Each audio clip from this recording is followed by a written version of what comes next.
Good morning! We're so glad you could join us this Thanksgiving. Maybe your family has some of its own Thanksgiving traditions, like visiting relatives, watching the Macy's parade, and eating a little too much. But we kind of wondered, where did all these practices get started? Come on in.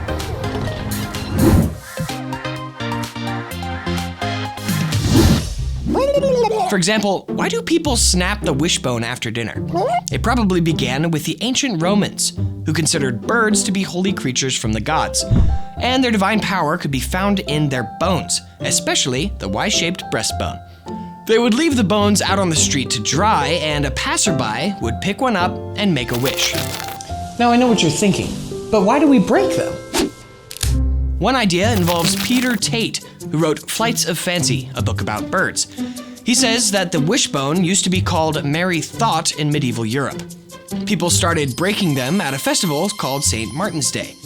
Funny enough, St. Martin's Day is in November too, and they have a tradition of eating duck or goose. Sounds a little familiar to me. Ow!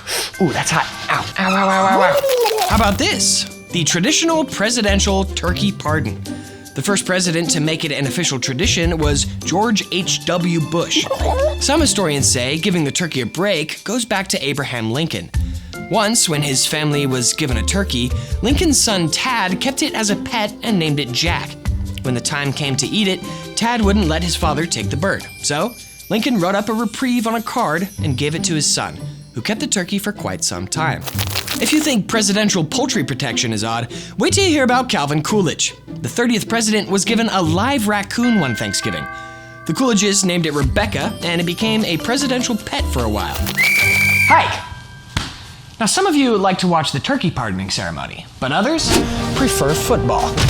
In 1876, the first ever Thanksgiving Day football game was played between Yale and Princeton, but it didn't become a tradition until 1934.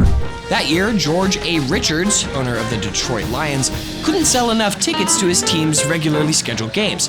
So, he asked the Chicago Bears to come and play on Thanksgiving, and broadcasted the game across the entire country. The stadium was packed, and it has been a tradition ever since. Actually, games and sports on Thanksgiving can be traced all the way back to Plymouth. During 3 days of feasting by the Pilgrims and the natives, the men competed in shooting and various games that may have even included tug-of-war. We were broken and not sure how this worked, and called Samaritan, and they said, "You just go have that baby. You leave the rest to us." Speaking of the Pilgrims, and turning a bit more thoughtful here, in 1620, that group of separatists and strangers arrived in Cape Cod after a damp, cold, sickening, and dangerous voyage. Arrived, that is, a little off target, and with their original charter and plan pretty much scrambled. As a result, before they went ashore, the men decided, one and all, to sign a document laying out a new plan. Citing God as their witness, the passengers agreed that they would govern themselves and work together for the betterment of one another and their new colony. It was the Mayflower Compact. And while the original parchment has been lost, its principles haven't. Here are the words of William Bradford, the first governor of Plymouth Colony, who wrote Of Plymouth Plantation, a journal of the Pilgrim's experience. "And by virtue hereof to enact, constitute, and frame such just and equal laws, ordinances, acts, constitutions, and offices from time to time, as shall be thought most meet and convenient for the general good of the colony, unto which we promise all due submission and obedience." If your ear can sort out the old-fashioned way of speaking, you might recognize the echo of an idea found in another historic document. "We, the people of the United States, in order to form a more perfect union, establish justice, ensure domestic tranquility, provide for the common defense, promote the general welfare, and secure the blessings of liberty to ourselves and our posterity, do ordain and establish this Constitution for the United States of America."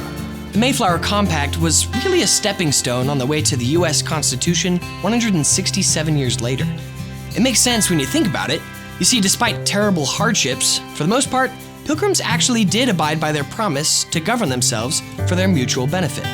And maybe that's why Pilgrim descendants, a century and a half later, were more than a little miffed when they saw their rights and autonomy being disregarded and taken away by the King of England. The words of the Declaration of Independence make that very clear, and the U.S. Constitution itself could be considered a more refined version of the Mayflower Compact. Back to William Bradford's journal. You might be interested to find how often he describes the Pilgrims giving thanks. You might also find it unusual that they were giving thanks right in the middle of severe suffering. Then again, maybe that shouldn't be surprising. They were, after all, followers of Christ. And 1 Thessalonians 5:18 does say, "Give thanks in all circumstances."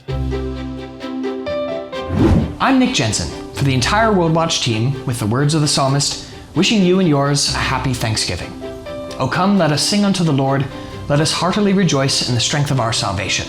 Let us come before his presence with thanksgiving, and show ourselves glad in him with psalms. For the Lord is a great God, and a great King above all gods.